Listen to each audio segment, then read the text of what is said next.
Welcome to the Stoic Golden Tribe, where enduring wisdom meets the strength of presence, and where we uncover the truths modern society refuses to teach men. Still single at 30? You've probably heard the whispers, maybe even the mockery. You've been asked questions that feel more like accusations. Why aren't you married yet? What happened? Are you too picky? Too busy? Too damaged? They don't understand, because no one told them what we're about to tell you. You see, being single at 30 is not a failure, it's not a red flag, it's not proof that something's wrong with you. In fact, if you're walking this path with vision, with self-awareness, with discipline, it's one of the boldest positions a man can take in a confused and chaotic world. This journey, it's not about being behind, it's about being different. It's about refusing to settle, refusing to break yourself to fit the shape of someone else's expectations. It's about choosing peace over drama, clarity over confusion, purpose over popularity. It's about building a foundation so deep, so unshakable, that when the right woman arrives, she doesn't complete you. She joins you. In this video, we're going to tell you what no one dares to say about the journey of being a single man past 30. We'll pull from powerful love stories throughout history, men who built kingdoms before they gave their hearts. We'll explore the emotional intelligence that separates the lonely from the focused and the passive from the powerful. This isn't just about relationships, it's about who you're becoming while the world thinks you're waiting. Like this video, share it with a man who needs to hear this truth. Subscribe for more powerful content to anchor your masculinity in truth and legacy. And drop a comment below. What's one powerful realization you've had about being single? Chapter 1. The myth of falling behind. There's a dangerous illusion that society loves to promote, the idea that life must follow a perfect timeline. Graduate by 22, career by 25, married by 28, kids before 30. And if you miss those deadlines, you're behind, lost, broken. But history tells a different story. Alexander the Great died before 33, but built one of the largest empires the world has ever seen. Nikola Tesla died alone, but gave birth to innovations that power your everyday life. Leonardo da Vinci spent most of his years in solitude, yet gifted us with genius that outlived centuries. These men didn't live by timelines, they lived by vision. And that's the first truth no one tells you. You are not behind, you're just not following their script. There's nothing weak about being single at 30. What's weak is pretending to be ready when you're not. What's weak is choosing a partner out of panic, only to lose your soul in the process. A man who waits for the right reason is a man in command. A man who rushes for the wrong reason is a man in chains. Our modern world has confused movement with progress, but some of the most dangerous moves are made in desperation. Some of the deepest wounds are self-inflicted by men who were told they had to be married by now, or else they weren't valuable. So they settle for dysfunction, for disrespect, for someone who doesn't match their mission. And they wake up years later realizing that the timeline they chased was a trap. If you're single at 30 and still building, good. That means you haven't traded your vision for validation. It means you're not just a man, you're a man with a compass.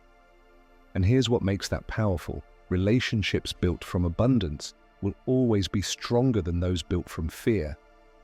Because when you wait and prepare and grow, you bring something rare to the table. Clarity. You're not chasing. You're choosing. You're not desperate. You're discerning. Women can feel that. The world can feel that. But here's the hard part. Being single at 30 takes courage. Not just patience, not just independence, but the kind of internal strength that knows how to be still in a noisy world. It means watching others post their weddings, their babies, their anniversaries, while you build in silence. It means knowing what you want, but refusing to take a counterfeit version of it just to feel caught up. And that emotional mastery, that's where your power lives. The emotionally immature man rushes to fix his loneliness by filling it with a woman. But the emotionally intelligent man understands this. Loneliness is not cured by partnership. It's cured by purpose. You don't need someone to make you whole. You need a reason to rise, a reason to fight, a reason to lead. And if love comes along while you're walking that road, even better. But it won't distract you. It will align with you. History shows us this truth again and again. Marcus Aurelius ruled an empire. He wrote words that echo through time. But his personal life was marked by challenges, solitude, and sacrifice. Yet he never let that solitude destroy his spirit.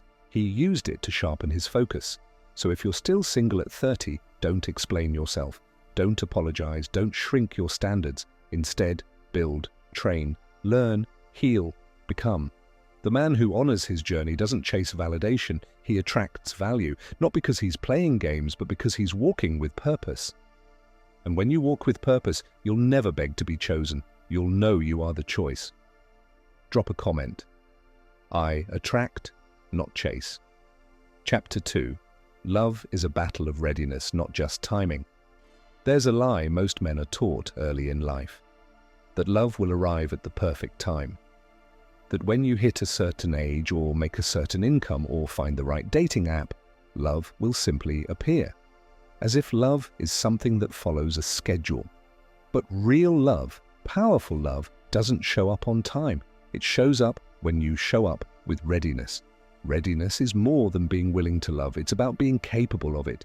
It means doing the hard work of learning yourself, mastering your emotions, breaking generational cycles, and becoming a man who can lead with strength and love with courage. And that takes time, sometimes longer than expected, sometimes past 30. The truth is, many relationships that happen in your 20s are not built on readiness. They're built on romance, on illusion, on convenience. That's why so many of them collapse. And not because love was never there, but because character wasn't, stability wasn't, purpose wasn't. Two people came together before they understood what they were actually trying to build. This is why being single at 30 is not a curse. It's an opportunity. It means you've had time to stretch, to fall, to confront the man in the mirror, to develop the patience and emotional strength that most people never learn because they were too busy rushing to the altar. Winston Churchill didn't marry until he was 34, because he was focused on war, leadership, and shaping the future of a nation. When he did marry, it wasn't out of pressure, it was out of purpose. He knew who he was, what he stood for, and what kind of woman could walk with him, not weigh him down. That's what readiness does. It sharpens your vision. It keeps you from being impressed by appearances and makes you look deeper. It makes you ask, can this person walk with my purpose? Can she handle the seasons of silence, the storms of battle, and the moments when I don't have time to explain everything I feel? Because the truth is, men don't rise with just anyone. They rise with someone who understands the difference between partnership and performance. When you're single at 30, you have the clarity to see beyond beauty. You start looking for loyalty, depth, peace. You begin to value the woman who brings calm to your chaos, not chaos to your peace. The woman who doesn't demand your soul, but supports your mission.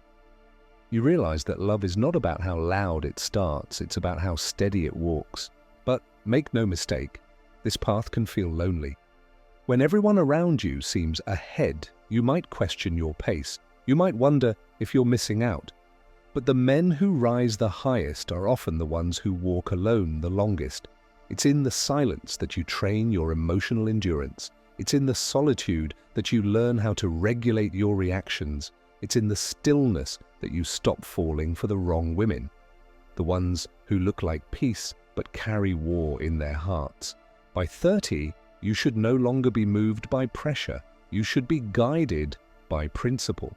The man who chooses from pressure chooses poorly, but the man who chooses from principle chooses powerfully. So don't fear the silence, don't fear the stillness, use it. Become the kind of man who doesn't just want love, but can lead it, protect it, and nurture it. Because when you're ready, not just emotionally, but spiritually, mentally, and financially, Love won't look like escape, it will look like alignment. And when that happens, you won't feel like you're late. You'll realize you arrived right on time. Drop a comment. I lead with readiness. Chapter 3. The power of standards and the price of keeping them. By the time a man reaches 30 and remains single, something powerful has likely happened. He's stopped negotiating with his soul. He's no longer in the business of bending his standards just to feel loved. He's learned the cost of compromising, and he's finally decided it's not worth the price. But let's be clear, there is a price. High standards will cost you popularity. They'll cost you short-term attention. They may even cost you opportunities with people who could have given you comfort, but never growth. And when you're a man with real standards, spiritual, emotional, relational, moral, you will be misunderstood. You will be called picky. You will be called difficult. Some will even say you're afraid of commitment. But the truth is, you've just learned what commitment really means. And you're not willing to give it to someone who doesn't honor it. A man who chooses to be single at 30 because his standards are high is not afraid of love. He's preparing for it. He knows what he brings to the table, not just money or ambition, but peace, protection, purpose, and presence. And he refuses to hand that over to someone who doesn't respect it. Look at the life of C.S. Lewis, one of the most brilliant minds of the 20th century. He didn't marry until his late 50s. He was deeply thoughtful, spiritual, and emotionally disciplined. He loved with intensity and purpose when the right woman finally came. Joy Davidman, a fiery and intelligent woman who challenged his mind and shared his soul. Their time was short but powerful, and it was worth the wait. That's what high standards do. They protect your life from people who might be good to you, but not good for you. When you're 30 and single, it's easy to feel the pressure, to want to finally be in something, to experience what others have. But relationships built out of pressure die in resentment. Relationships built out of patience thrive in alignment. The danger isn't in being single. The danger is in growing tired of waiting and giving your loyalty to someone who hasn't earned it. The wrong relationship can delay your destiny. The wrong partnership can drain your peace. And as a man, your peace is your fortress. Once you lose it, everything else starts to collapse. So instead of focusing on who you don't have, focus on what you will no longer tolerate. Make a list, not of what you want in a woman, but of what you refuse to accept. Chaos, disrespect, emotional manipulation. Those are deal breakers for a man with vision.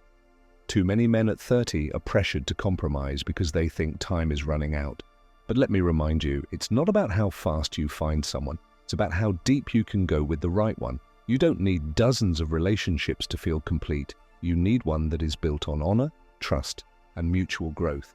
One that doesn't challenge your masculinity, but crowns it. So while others settle, you build. While others chase surface, you seek substance. While others lower the bar, you raise your value. And the woman who's right for you? She won't see your standards as a burden. She'll see them as a blessing, because a man who holds himself to a high standard will hold her to one too, not to control her, but to protect the sacred space you both share. Your standards are not walls to keep women out. They are gates to let the right one in. So don't lower them. Don't apologize for them. And don't explain them. Live them. And when she sees how you live, she'll know she's not just joining a man, she's joining a mission. Drop a comment. My standards are my strength. Chapter 4. You're not waiting, you're becoming. Let's change the narrative. You're not single at 30 because you're unwanted. You're single at 30 because you're becoming. Becoming the man who won't flinch in storms. Becoming the man who can be trusted with a family. Becoming the man who doesn't lose himself in love, but finds greater discipline, vision, and legacy because of it. See, modern culture has turned singleness into shame, as if your value is tied to your relationship status. As if a man is only complete when someone else validates him. But powerful men throughout history, the ones who shaped empires, built movements, and passed on wisdom, they understood this. Solitude is sacred. Not because it's easy, but because it reveals who you really are. Some of the greatest leaders, thinkers, and innovators in the world didn't start their public journeys until later in life. They didn't rush into relationships or try to fit into society's timeline. Instead, they were immersed in preparation, time spent honing their craft, strengthening their character, and sharpening their vision. And when the moment arrived, they were ready to step into their purpose with a power that changed the world. You think your singleness is a delay, but maybe it's the refining of your purpose. Because when you're 30 and single, you have one thing that married men with chaotic lives often envy: clarity, time, space to build, space to shape your body, heal your soul, focus your mind, define your mission. You're not waiting for love, you're cultivating the man who will protect it. You don't want to arrive at love half-formed, still bleeding from past wounds, still flinching at truth, still drowning in unspoken pain. You want to arrive with weight, with presence, with direction. That's what the right woman needs. Not just romance, but a man she can follow into the fire without fear. Look at Viktor Frankl, a man who survived the hell of Nazi concentration camps, stripped of everything, beaten, starved, and left in silence. He discovered something most men never will, that even in the darkest suffering, a man can choose meaning. He didn't waste his pain, he transformed it into purpose. His solitude became a sanctuary where his soul deepened. And when he emerged, he didn't just survive, he led millions through his words, his book, and his legacy. That's the kind of man your singleness is shaping. Because the truth is, the most dangerous man in the room is not the loudest. It's the one who walked through fire and came out with peace. That's the kind of man who doesn't settle. That's the kind of man who leads with calm strength. That's the kind of man who doesn't need to chase, because everything aligned with him finds its way to him. So while the world tells you to be ashamed of your singleness, I'm telling you this: honor it.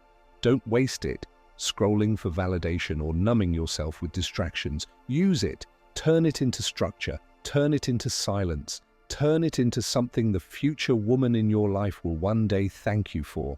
Because when you finally meet her, not a placeholder, but her, the one who speaks your language of depth and grace, she'll see what others missed: a man who built in the dark, who chose healing over hiding, who didn't just wait, but became. She'll see that you weren't late. You were just getting ready to lead, so stand tall. You're not behind, you're not forgotten, you're not broken. You're becoming the man who refuses to hand his heart to chaos because he's already mastered peace.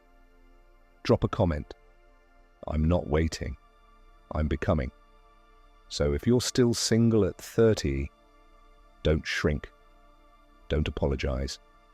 And don't believe the lie that you've been left behind. You're not delayed. You're being developed. This isn't the end of your story. It's the sharpening of your character. You're not meant to fit the mold. You're meant to break it. With honor, with strength, and with vision. The right love doesn't come when you're desperate. It comes when you're ready. And when it does, you'll know. It wasn't the crowd that made you a man. It was the quiet. It was the fire.